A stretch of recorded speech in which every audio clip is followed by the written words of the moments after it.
Армысыздар, құрметті телекөрермендер, сіздермен бірге өнер алды бағдарламасының бүгінгі қонағы жоғарғы санаттағы актер, Сәбит Мұқанов атындағы Қазақ сазды драма театрының режиссері, Қазақстан Республикасының мәдениет қайраткері Батырбек Шамбетов. Ал Батыр аға, бүгінгі біздің бағдарламамызға қош келдіңіз. Рахмет. Әңгімеміздің алғысасын өзіңіз жайлы андатпадан бастасақ.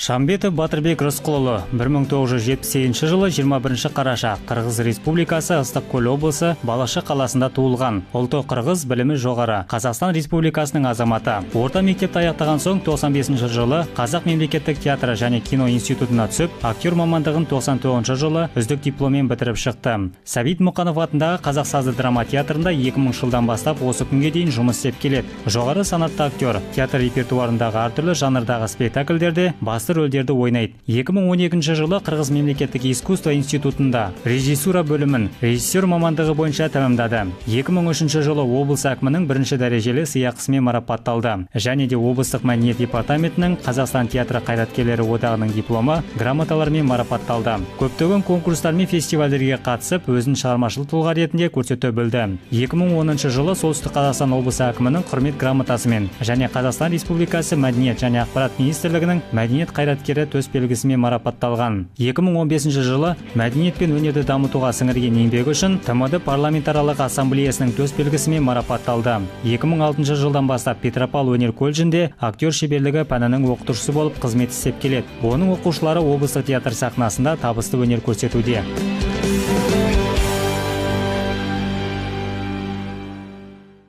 Ал енді Батыр аға, өзіңіздің Шолпанның күнәсі атты қойылымыңыз Ақтау қаласынан жүлдемен оралды. Ел болып, Қызылжар жері болып қуанып жатырмыз. Құтты болсын аға. Рахмет. Осы конкурс жайында кеңінен тоқталып өтсеңіз. Бұл фестиваль Ақтөбе қаласының 150 жылдығына арналып жасалған фестиваль екен. Бұл баласа фестивалі бұған дейін де болып тұрған. Бұл кездерде бұл республикалық деңгейде өтіп тұратын. Ендігі фестиваль жаңағы халықаралық фестиваль деңгейіне көтеріліпті. Енді фестивальға 5 мемлекеттен театрлар келді. Ол Армения, Татарстан, Қырғызстан, Өзбекстан және Қазақстан. Сол 5 мемлекеттің ішінде қызу тартыс жүрді. Спектакльдердің саны 10-ға жуық спектакль қатысты. Енді біз Мағжан Жұмабаевтың Шолпанның күнәсі драмасы менен қатыстық. Енді бұл фестивальдерге қатысу барысы негізі облыста көптеген театрлардың бәрінің спектакльдерін жинап алады да, сосын сол жерден сұрыптап, жаңағында ең деген жақсы деген еңді үздіктері қатысады. Сол жерден енді біздің Қазақстанның ішінде бір 4-5 театр қатысты. Атап айтқанда енді Алматыдан Асанәлі Ашымовтың өзінің бір жаңа ашқан театры бар. Асанәлі Ашымовтың театры деп аталады. Сол Гогольдің шығармасы бойынша сахналаған жаңағындай спектакль алып кетті. Ви шығармасы, Ви Гогольдің. Сосын Алматының жаңағы лаборатория 316 деген жаңа ашылған екен, одағы лабораторлық жаңағындай театр, сол театр қатысты. Содан кейін Ақтөбе театрының өзінің Тахауи атындағы театр бар. Сол театр Гамлетті көрсетті. Содан кейін сол Тахауи атындағы театрдың жаңағы орыс труппасы бар. Сол орыс труппасы Ипсеннің «Кукольный дом» шығармасын сахналады. Енді сондай бір Қырғызстаннан жаңағы Жамиляны алып келіпті.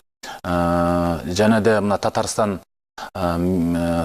келген қонақтар жаңағы өздерінің татар жазушысының шығармасы екен, онша белгілі емес, но спектакль сондай қызықты спектакль болды. Сондай театрлар қатысып, сол жерден жүлделі орынға ие болдық. Ол жерде төрелік еткен Қазақстанның халық артисті Есмұхан Обаев ағамыз, Қырғызстаннан Одырақаев Бусурман ағамыз келді. Және де Татарстан Республикасынан Нияз Игілямов деген жаңағындай театр танышысы Содан кейін Санкт-Петербург театр өнері академиясының ұстазы, доценті Татьяна Журова деген бір білікті мамандар, өте бір талғамы биік тұлғалар. Театрдың тарланбаздары дейсіз ғой. Әрине, солар төрелік етіп, сол жерден Құдай қаласа бас жүлдені қанжығамызға байлап қайттық. Яғы құтты болсын, мынау жеңістеріңіз еселене берсін.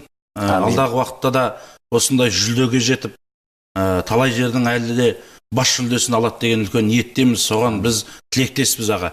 Жалпы өту барысы қалай болды аға? Фестивальға енді мына ар елден келген соң енді өздерінің үкілеп келген сондай бір мықты деген спектакльдерін қосады ғой. Әлі тартыс күшті болды әрине. Мұна бүгін жақсы спектакль көріп, сосын ой, осы бір бас жүлдені алады ой деп ойлап тұрамыз. Одан кейін ертесі күні басқа бір спектакль жаңағындай одан да мықтысын көрсетеді жаңағындай. Енді дегенмен де бұл өнер бір спорттық жаңағындай бір ойын емес қой. Дегенмен де әр спектакльдің өзінің жаңағындай бір өзінің өзгешелігіменен жаңағындай құнды. Бір-біріне ұқсамайды ешқашанда. Ешқашанда жаңағындай актер бір ойнаған бұрын ойны көріп жүрген спектакльдер келесі сахналаған кезде ол мүлдем басқаша болады. Енді тартысты бәсеке болады, қашан қай бір фестиваль болмасын, өзінің бәсекесіменен өзінің бізде толқындандырады. Сонымен біз өзімізге деген тәжірибе жинаймыз. Енді спорт болмаса да сондай бір бәсеке іштей бәсеке бар. Ол бәсеке қандай? Бұл айтқанда олардың режиссердің айтайын деген ойы, түпкі мақсаты қандай екенін, және актерлық ойындардың шеберлігіне байланысты бәсеке болады. Бұл актердің ойыны, техникасы мықты екен, ал мына режиссердің айтайын деген түпкі мақсаты бір тереңде жатыр екен деген бәсекеде жалғасады ойын. Сондай бір тартысты, қызықты, есте қаларлықтай үлкен жарыс болды дейсіз ғой, үлкен бәйге болды дейсіз ғой. Енді аға, мынау әр конкурсқа қатысқан сайын актерлар болсын, режиссерлар болсын шыңдала беретіндігі сөзсіз ғой. Өйткені төрт әлемнен келген театрлармен біздің осы қазақстандық театрларды салыстыруға бола ма? Біздің қай жағымыз озық, немесе олардың қай жағы кемшін? Немесе керісінше? Негізі жалпы мына өзбек елі де, қырғыз елі де, татар елі де, бұл мына өнерлері бір биікте жатқан елдер. Өздеріңіз байқайсыздар, қырғыздың кинолары кезінде Кыргызское чудо деп бір әлемде дүр сілкіндірген Шамшиев болсын, Океев болсын. Одан кейін мына өзбектің артистерін айтыңыз. Олардың көбі Ресейде, шет елдерде киноға түседі. Енді татар елін білесіз, ол бастан әнге, биге, өнерге деген бала кезінен бейім өседі. Оның үстіне ол Ресей Федерациясының қарамағында ел ғой. Енді Ресей деген ол өзіңіз білесіз, театр өнері, сол жерден тарады десек те болады жалпы.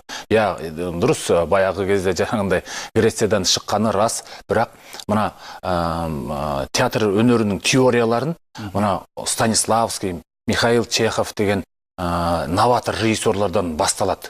Қай жерден білім алдың десең, Ресейден білім алдың десе, олардың білімі әрине өте жоғары. Енді біздің театрлар тәуелсіз алғаннан кейін әрине бір қарқынды дамып келе жатыр. Жан-жақты, қызықты режиссерлар бар қазір. Соларға бәсекелесіп жатырмыз. Міне сол елдерді басып оздық, Құдай қаласа. Біріншісі алғашқылардан болды. Біздің театрда қояқшы. Енді басқа да... Ел бойынша сіздер ғой бірінші бас жүлде алып тұрған. Жоқ, енді бұған дейін де алып жатыр. Әуезов театр жақында ғана Дағыстан Республикасынан барып гран-прини алыпты. Және де осындай бір... Бар дейсіз ғой? Бар. Кіміміз бар, Қуандық Қасымов деген режиссер бар Таразда. Сол кісінің шығармалары неден Македония елінден гран-прилерді алып жатыр. Бұлай етсе енді аздап бір еңсемізді көтеріп көре жатырмыз. Театр өнері негізі бір қалай етсем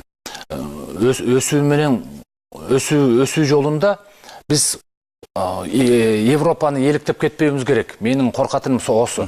Европаны қуып жете алмаймыз біріншіден. Екіншіден, ол бізге оншалықты жаңағындай бір үлгі бола алмайды. Олардың көзіменен қарап өмір сүре алмаймыз. Біздің өзіміздің қазақи дүние танымымен өмір сүргеніміз, біздің өзіміздің менталитетіміз басқа, көзқарасымыз басқа. Сол көзқараспен, өзіміздің көзқарасымызбен дамығаны жақсы да театр өнерінің. Әйтпесе, кейде жас режиссерлар жаңағындай еліктеп, Европаның жаңағындай атақты режиссерларын еліктеп кетіп, бүйректен сирақ шығарып алатын жерлері де кездесіп жатады.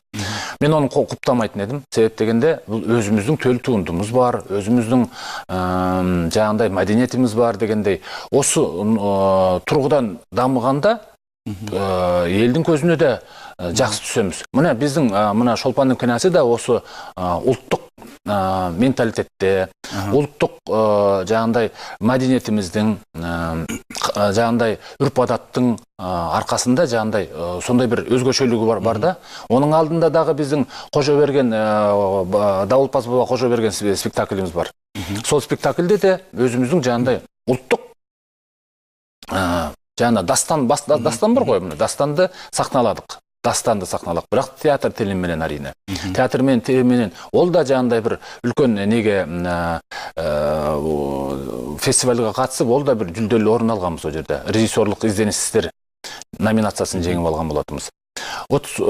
Менімше осы ұлттық негізде ғана өсе аламыз. Сонда ғана басқа жұртқа да жаңағындай бәсекелестік туындыра аламыз. Үлгі бола білеміз дейсіз ғой. Өзіміздің қолтаңбамыз театрда болсын, режиссердің өзінің жұмыс жасау барысында болсын, көрініп тұру керек дейсіз ғой, Батыр аға. Көрініп тұру керек, әрине, көрініп тұру керек. Өте жақсы екен аға. Ал енді Батыр аға, алдағы уақытта қандай жоспарларыңыз бар? Басқа елдерге шақыртулар бар ма? Енді осы Ақтөбеде өткен фестивальдан кейін, Қырғызстан Республикасынан келген жаңағындай министерствоның жаңағындай өкілдері болған. Сол кісілер біздің спектаклімізді көріп, сосын Қырғызстандағы Артурдо фестиваліне шақырып кетті. Олар қашан болады?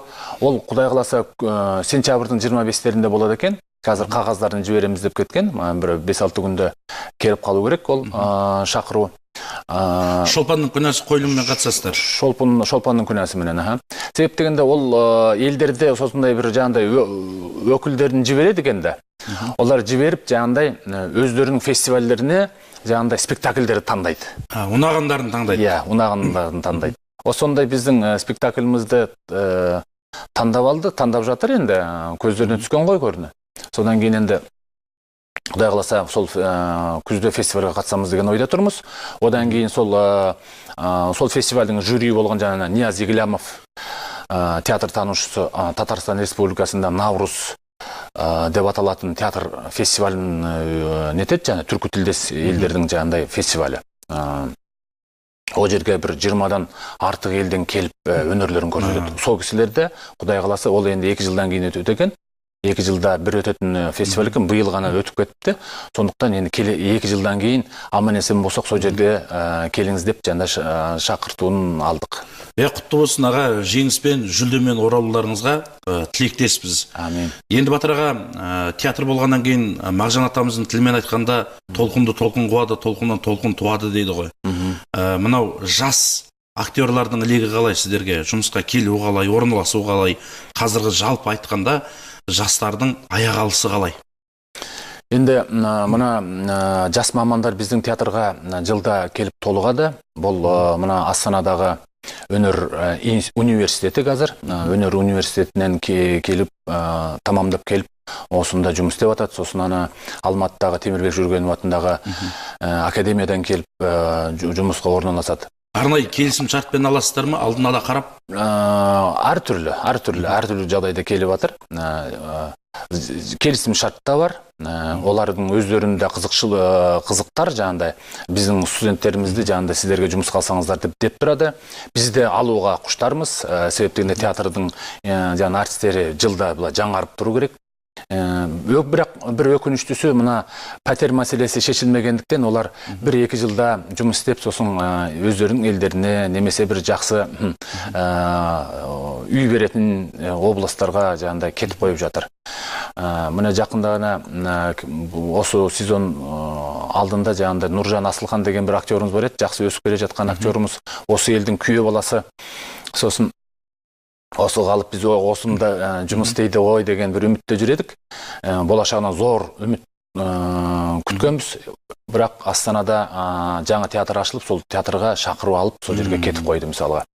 Әлі де ол біздің театрға қызығушылығы жастардың, жас актерлардың, жас мамандардың қызығушылығы бар. Неге дейсіз ғой? Себеп дегенде біздің спектакль театрымыз мына бүгінгі гран-применен ғана емес, олдың алдында да неше осы бір 7-8 жылдың көлемінде жаңағыдай есе бермей көптеген фестивальдарға қатысып, жүлделі орындарды алып келеді. Режиссерлық болсын, актерлық болсын, жалпы бір номинациялар болсын, сондықтан алып атқан соң біздің мына республикада жаңа мәртебеміз кішкене көтеріліп келе жатыр. Сондықтан ана жастар біздің театрда жұмыс істегісі келеді. Біздің театрдағы режиссерлерменен жұмыс істегісі келеді. Біздің театрда Фарқат Молдағали деген жақсы режиссер бар. Сол жігітпенен жұмыс істегісі келеді. Мысалға, сол мамандарды қызықтырады. Бірақ өкінішке орай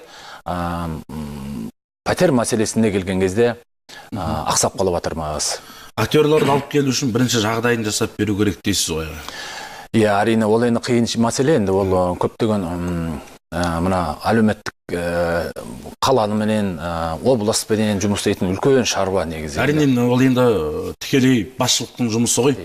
Мысалы актер келеді, келгеннен жағдайын жасап берсе, өздері таңдап, осы театрдан өсейік, өнейік, өнер үшін, осы театр үшін қызмет етейік деп келген жастардың жағдайы жасалып, асық алшысынан түсе берсе, нұр үстіне нұр болады деп ойлаймын ағам.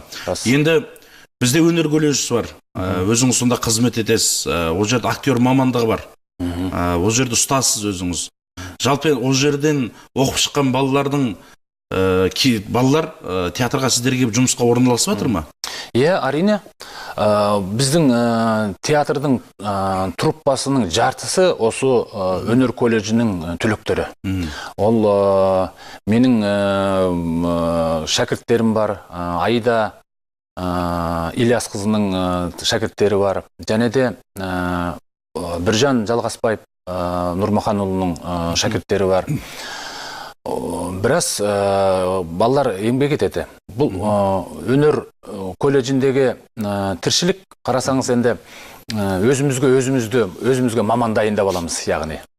Оныңызда жемісті болып келе жатыр. Өздеріңіз білесіздер, әлемге танылған біздің Самал қызымыз, Самал Ислямова, мына біздің колледждің түлегі. Бізден оқыған.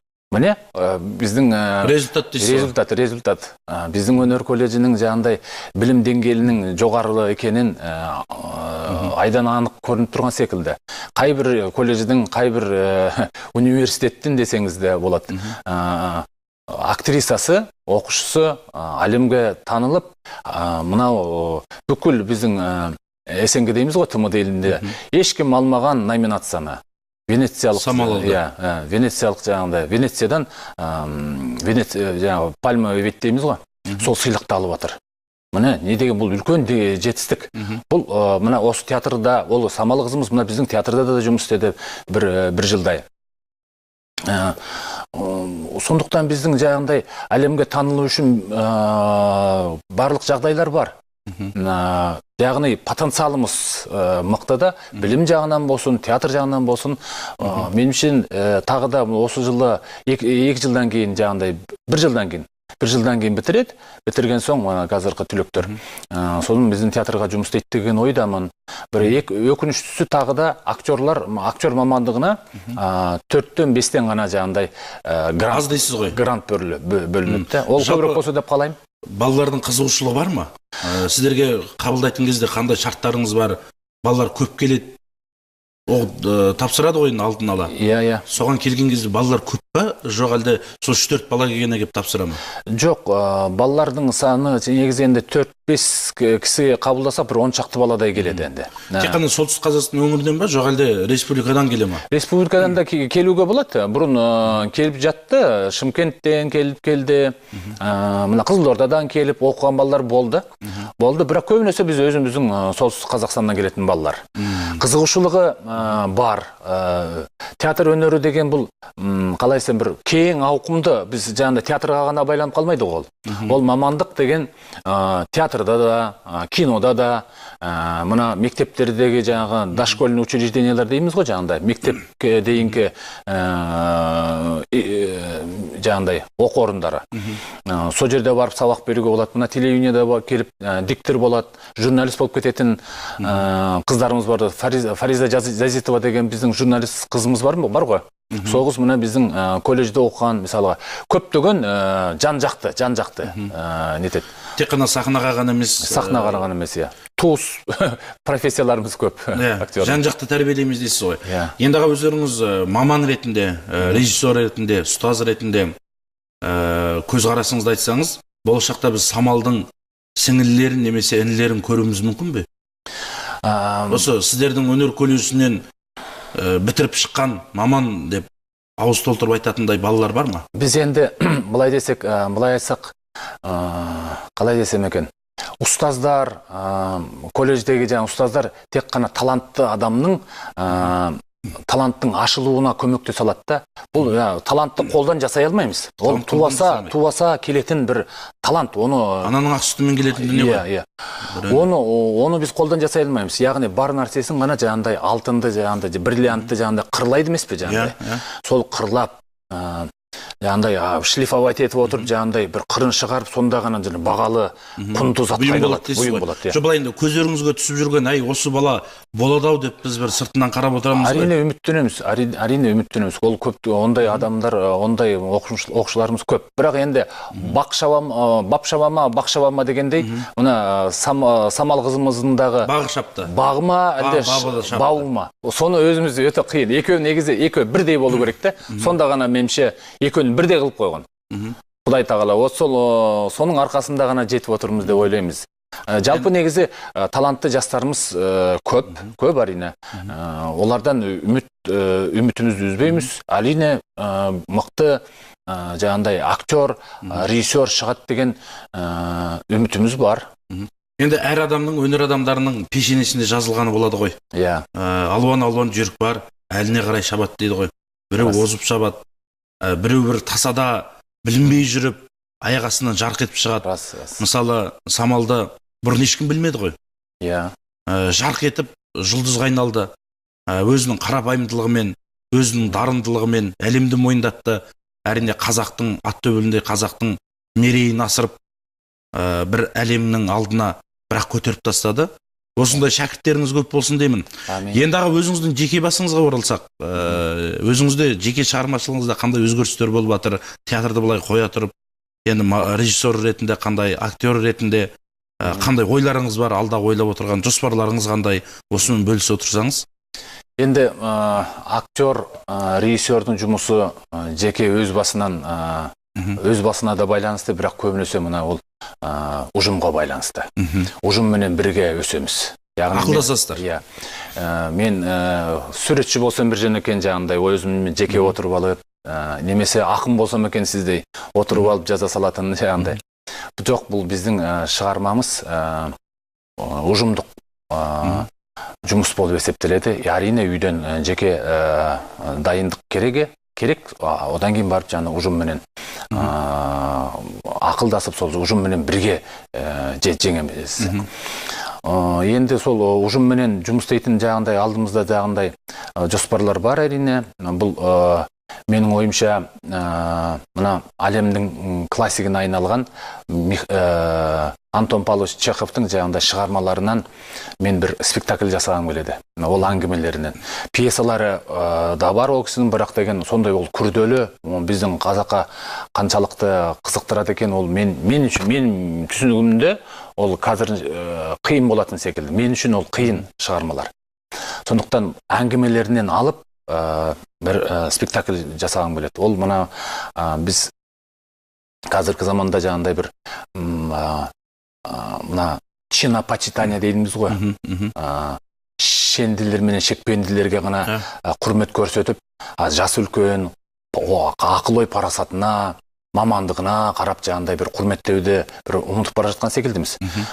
Бір сол төңірегінде жаңағындай ой айтқым келеді. Соны бір сол туралы бір сұрақ тастағым келеді де көрермендерге. Сол тұрғысында бір әдемі шығарма жасасам деген ойымда бар. Содан кейін Мырза Гапаровтың Киотоға жол деген бір керемет пьесасы бар. Оны екі адам ғана ойнайды. Ол жаңағы мына біздің табиғатымыз бар емес пе? Аралдағы жаңағы Арал теңіздің тартылуы, мынау бөкендерді, ақ бөкендерімізді, киіктерімізді жаңағыда атып өлтіріп, жаңағыдай қазір саны күрт төмендеп кеткен, қызыл кітапқа еніп кеткен. Ол бір кездерде жаңағыдай ату көп болып кетті ғой сол кезде. Мына осы табиғатты өлтірген қаншалық деңгейлік аппарат. Яғни ол табиғат емес, адамның ішкі жан дүниесінің экологиясы бұзылғандықтан, ондай бір табиғатқа да, жан жануарларға да бір жаңағыдай бір мейірімсіздік танытып атқан турасындай бір спектакль қойсам деген ой салатын дейсіз ғой. Мағынасы тереңде. Осындай осы спектакльдерді қойсам деген бір ойда тұрмыз, жоспарда тұрмыз. Құдай қаласа енді біздің театрымыз маусым жабады осы айдың соңында. Содан кейін келесі маусымда осы Құдай қаласа аман-есен болса. Осындай ойлар бар дейсіз ғой. Енді қысқадан нұсқа жауап беріп өтсеңіз, осы мамандықты таңдағаныңызға өкінген кездеріңіз болды ма? Жоқ, өкінгенім жоқ. Бұл себеп дегенде мен кішкентай кезімден бастап, жаңағыдай 6-шы класстан бастап театр ұжымына, жаңағыдай театр үйірмесіне қатысатынмын. Сол жерден басталды, негізі балалық кезімден бастап. Сол кезден бастап жаңағыдай телевидениеде да кішкентай жаңағыдай скетч дейміз ғой, скетчтеріміз бар. Сосын телеспектакльдерге түсіп жүрдік. Халық театрында жаңағыдай үлкен ағаларымызбен бірге жаңағыдай спектакльдерді ойнадық. Ол кездерде бізге жаңағыдай кішкентай балалардың рөлдерін беріп қоятын жаңағыдай. Соларды ойнадық. Одан кейін барып бір қарсы болған анашым қарсы болды, сен артист болмай-ақ жаңағыдай саудагер болсайшы деп ше. Сонда бір қиялымды көрсетіп, мен үйден қашып кетіп оқуға өткенмін. Алматыдағы жаңағыдай Темірбек Жүргенов атындағы театр және кино институтына. Одан кейін сол жерде оқып жүрген күнде де жаңағыдай қатты жаңағыдай ол кездерде біздің 95-96 жылдарда оқыдым ғой жаңағыдай. Бір заманның совет өкіметі қолдырап бір қиын қыстау кезеңдер еді жаңағыдай. Ауылда зарплатасы жоғы бір стипендия төлемейді бір. Оның үстіне жаңағыдай кімдер бар жаңағыдай? Рекет деген бар. Біздерді жаңа Қырғызстандан келдіңдер сендер жаңағыдай байдың балаларсыңдар деп бізге салық салатын да күндер болды жаңағыдай. Әрине біздің жаңағыдай байдың баласы емес, қарапайым жұмысшының баласы екенімізді білмейді ғой олар. Сондай да күндер болды жаңағыдай. Сонда да сосын денсаулықтан да жаңағыдай асқазанымнан операция болған кезде ата-анамдай, ой жоқ сен қайт, оқымай-ақ қой, сол оқуыңды таста деген күндер де болды. Жоқ, тастағаным жоқ. Үйден қыр көрсетіп жаңағыдай қашып кетіп, қорқытып жүріп жаңағыдай оқу өтіп алсам, сосын қалай тастап кетем деп жаңағыдай тастағаным жоқ. Намысқа тырыстым да оқыдым. Қандай қиыншылық болмасын. Одан кейін осында келді, осында шақырдық. Бұл жерде де табиғатына алғашқы келген кезде табиғатына үйрене алмай тастап кетіп қалсам ба деген де ой келді. Жоқ. Мені бұл профессия деген бұл махаббатым бұл профессиядан мен мысалы неткім келмейді. Басқа бір әр адам өзінің жасаған ісінен ләззат алу керек дейсіз ғой. Әрине. Басқа бір мамандыққа немде шама шарқымда келмес. Саудагер болып жарытпаспын, ақын болып жарытпаспын, қолымнан бухгалтер бола алмаймын дегендей. Менің ойым, мақсатым осы өнер арқылы елімізде ізгілікке, жаңағыдай адамгершілікке тәрбиелегім ғана келеді. Осы менің осыдан ләззат аламын. Ал енді Батыр аға, мынау уақыттың біздің бағдарламамыздың уақытта өз межесіне тақап қалыпты. Бүгін біздің өнер алды бағдарламамызға арнайы уақытыңызды бөліп келіп, салиқалы сұхбат құрғаныңыз үшін үлкен алғысымызды білдіреміз. Алдағы уақытта шығармашылық табыстар тілейміз. солтүстік Қазақстан өңірінің сонымен бірге еліміздің мәдениет саласы Аллаға шүкір дамып келе жатыр ғой. Соған үлес қосып отқан бірден бір адамдардың бірі өздеріңізсіздер. Сондықтан талмай, шаршамай қызмет ете беріңіздер. Алдағы күндерде жарқын жеңістеріңіз, қуанышты сәттеріңіз, халыққа ой салатын тартымды қойылымдарыңыз көп болсын. Алла істеріңізге береке берсін. Құрметті телекөрермен, бүгінгі өнер алды бағдарламасы осымен тәмам. Келесі жүздескенше аман, сау болыңыздар.